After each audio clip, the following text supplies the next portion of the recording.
कभी कभी ना एक आवाज, बस एक आवाज ही काफी होती है ये बताने के लिए कि जो हम सच मानकर जी रहे हैं वो कितना खोखला है। ये कहानी एक ऐसी ही फुसफुसाहट की है जो हकीकत और वहम के बीच की लकीर को धुंधला कर देती है। मैं सालों बाद अपने बचपन के गांव लौटा था। सोचा था वही पुरानी शांति मिलेगी, वही सुकून।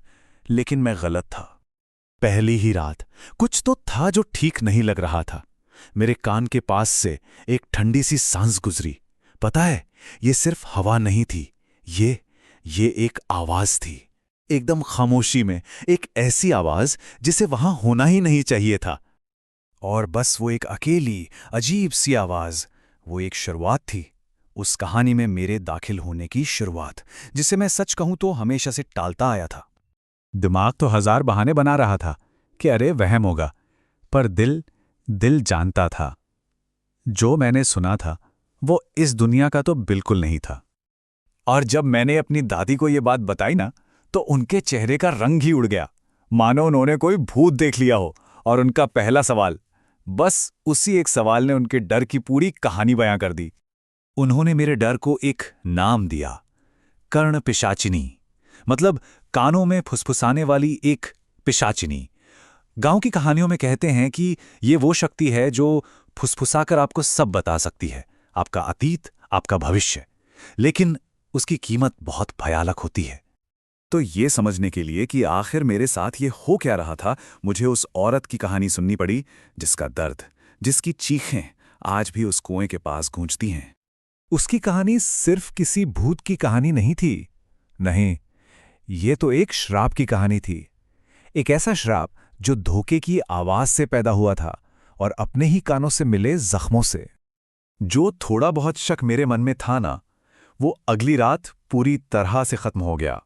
क्योंकि वो फुसफुसाहट वापस लौट आई थी, और इस बार वो मेरे कमरे के अंदर थी। आधी रात को मेरी नींद खुली। ऐसा लगा जैसे कोई मेरी छाती पे बैठा हो, और जब आंखें खोली तो सामने दीवार पर जो दिखा उस पर यकीन करना नामुमकिन था।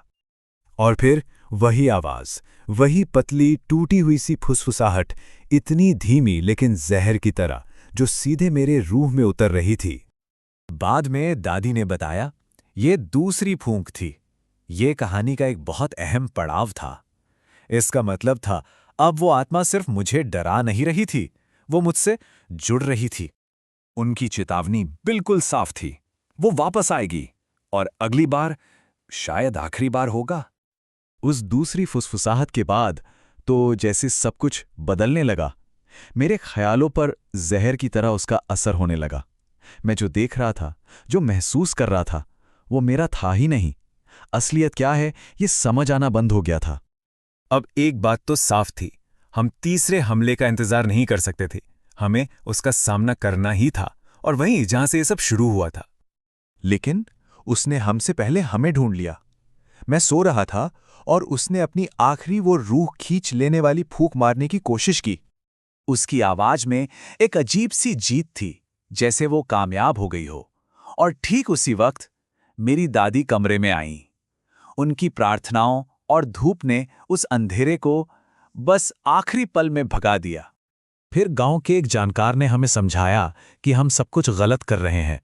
उन्होंने कहा, इससे लड़ना नहीं है, इससे बचने का एक ही तरीका है, उसकी पीड़ा को समझना, उसके दर्द को मानना। और जब हम वो अनुष्ठान कर रहे थे, हमने देखा वो अंधेरे से निकलकर हमारी तरफ आ रही थी, जैसे हमारी पूजा उसे खींच रही हो। और तब उसकी चीखों में मुझे उसके श्राप की असली वजह समझ आई। अरे, वो हमें डरा नहीं रही थी, वो तो बस अपने साथ हुए धोखे को बार बार जी रही थी, हर पल, हर लम्हा।